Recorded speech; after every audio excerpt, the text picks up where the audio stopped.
Hey there, Larry Stein, Texas A&M AgriLife Extension Service with you again today. And it's tree planting time, guys. January, February is time for planting trees. When the trees are dormant, best time to plant them. And so now is prime time. And so if you haven't ordered your trees, you want to be sure that you have them ordered, or go out to the nursery this weekend and get them, because trees are probably going to be a little bit in short supply. So get your selection early so you get the variety that you want. The big question that a lot of people always have is, if you have a tree that did not survive, do you plant back in the same hole? Do you plant back in the same hole? And the answer to that question is related to why the tree died. So if you had a tree that was living last summer and it was green one day, the leaves were yellow the next day after that the leaves were brown and they stuck to the tree, then cotton root rot killed that tree. Well, obviously in this case the leaves dropped, so it wasn't a root rot. And so in this particular case we can go back in the same hole because it's not a root rot fungus that we're worried about. And so that's the deciding factor, is whether you go back in the same hole. Now if you have cotton root rot, obviously you got to plant something that's tolerant. And so you have to plant something like a persimmon or a blackberry, maybe a pomegranate. This happens to be a plum tree that did not make it for whatever reason. And today we're going to be planting an apricot tree. So this tree simply didn't make it. And so we're going to take it out. And the first thing we're going to do is we're going to dig our hole. When you dig the hole, you want to dig back any mulch that you may have had in place. And we're going to simply dig the hole and try to get out any of the remaining roots that may be there. Remember, when you dig this hole, all you need is a hole deep enough for the root system. You don't need a massive hole, and that's where a lot of people mess up. They want a $300 hole to put a $10 tree in. And all you want is a hole big enough for the root to fit in. So you dig it down. So today we're planting a container tree. So here's the tree that we're going to plant today. And I want y'all to check this tree out. So I'm 6'1", maybe a little shorter today, I don't know. But check out the tree. Look how big the tree is, guys. And look how big the pot is. There's a problem with that, guys. And so when you buy these container trees, you want to plant them now when they're dormant. Now, one of the things you'll notice about this container tree is the roots are coming out the bottom. So that means they rooted in. And so what we have to do today is we have to literally cut the pot off of this tree. So first thing you gotta do is cut these roots away.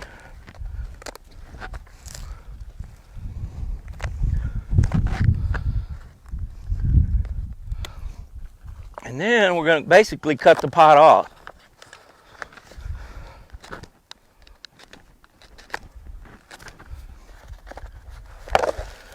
And so what we're doing now is we're checking out the root system.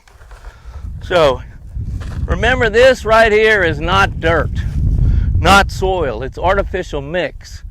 And so that's the way people grow trees. You got to have the water move in and move out. And so what we're doing is we're breaking up the root system, breaking it up, and we're looking for roots that are circling. And believe it or not, these are actually in pretty good shape. And so we're getting some of this off. Now, if you have a really, really heavy soil, you have heavy clay soil, and you put this tree in that clay soil, you got to realize that if it rains, all the water's going to run to this hole. And so that can be a real challenge. And so a lot of times you try to get as much of this artificial mix off of there as you can, so that the tree gets in intimate contact with the soil that it's going to be living in. So we've done a pretty good job of that. Now we're going to check out our hole. We're going to see how we did on our hole digging. And it's about right. Notice the tree is sitting right here at the ground line. And that's exactly where we want it to be. So that's a container tree. Now this weekend, if you happen to go to the nursery and you buy you a young tree, something like this, and it happens to be in a container, you want to check out and see if this tree has rooted into the container. A lot of times these trees are gotten bare root, have no roots, potted up in these containers, and so when you buy it and take it home, you have a bare root tree that's covered with soil. And so when you knock it out, all the soil falls off the root. And so in my opinion, the ideal situation is to buy a bare root tree, a tree that's not in a container of soil, and then plant it that way. And so you want to be aware of that. Now, maybe you want to leave it in the container a little bit, let it grow, let it get established, and then transplant it. I would suggest that you need to put it in the ground right away, but check out exactly what kind of tree you're buying. We still recommend, when I say we, I'm talking Texas A&M AgriLife Extension, we still recommend bare root trees. Challenge though is not a whole lot of nurseries carry those anymore. There are some mail order sources where you can get them, and so I would check those out. So we have our tree in the hole.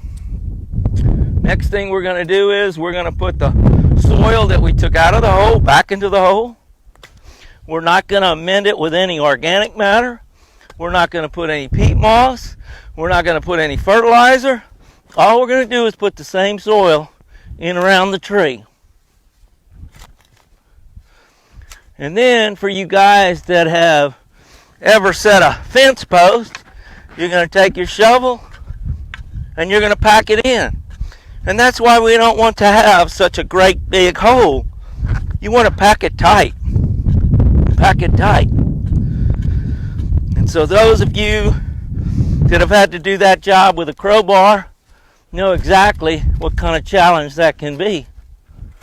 So you put the same soil you took out back in, stomp it again. Some people like to put water in the hole. We prefer just the soil. There's a million ways of doing things. And what we're giving you today is what we consider to be the very best, or the Cadillac system.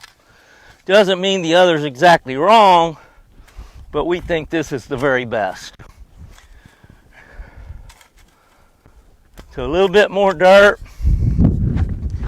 Stomp it one more time. Typically the last thing I do is with my feet yet. And now we want to build a water berm around it. So you're going to take the rest of your soil, and then you're going to make you a berm.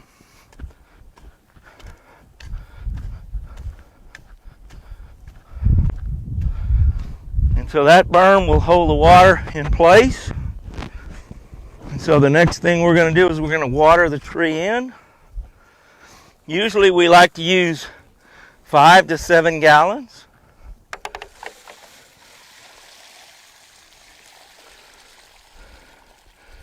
So you fill the berm, let it settle,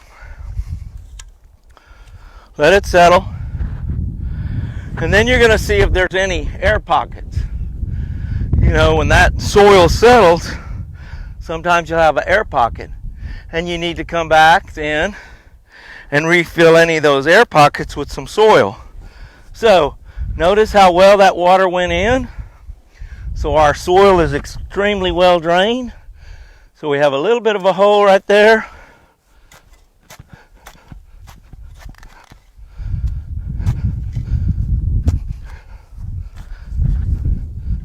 So we're going to refill those areas.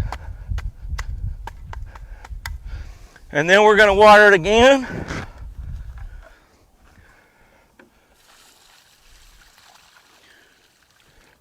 And then we're good to go. That tree is good to go for 4 to 6 weeks.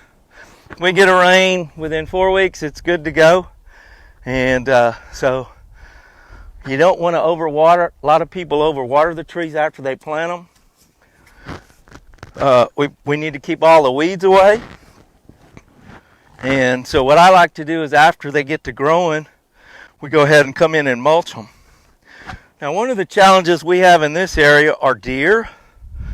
And so we're going to have to put a fence around the tree, fence the tree off from the deer. And if you don't do it, the deer are going to rub on it and probably kill it. Now, everybody thinks the process is done right there. That's the way 90% of the people plant a tree, right there. And they don't go to the last step. If you don't do the last step, you just well leave the tree in the bucket, not plant it. The last step is you got to cut the tree back. You got to cut the tree back by 1/3 to 1/2. Remember, how big did we say the tree was? About 7 feet, right? In a pot this big. So we need to take at least half of it off. And most people can never bring themselves to do it, but basically you just cut half the tree off. There it is, laying on the ground. Said another way, you buy a $30 tree, $15 should be on the ground. And so we're going to take a few of these off as well. Typically we just like to plant a stick. So we plant a stick, keep it well watered, and we will be in good shape. Let's see, we talked about the deer. Got to keep it weed free around here. We like to come in and mulch later, and we should be good to go. So if you plant a bare root tree, process is exactly the same. Exactly the same. And so I would encourage you, if you want a fruit tree, this weekend get out and get one at the local nursery, get it planted, watered in, keep it well protected, and you ought to be good to go. Any questions today? No questions? All right, thanks for tuning in to Aggie Horticulture Facebook Live.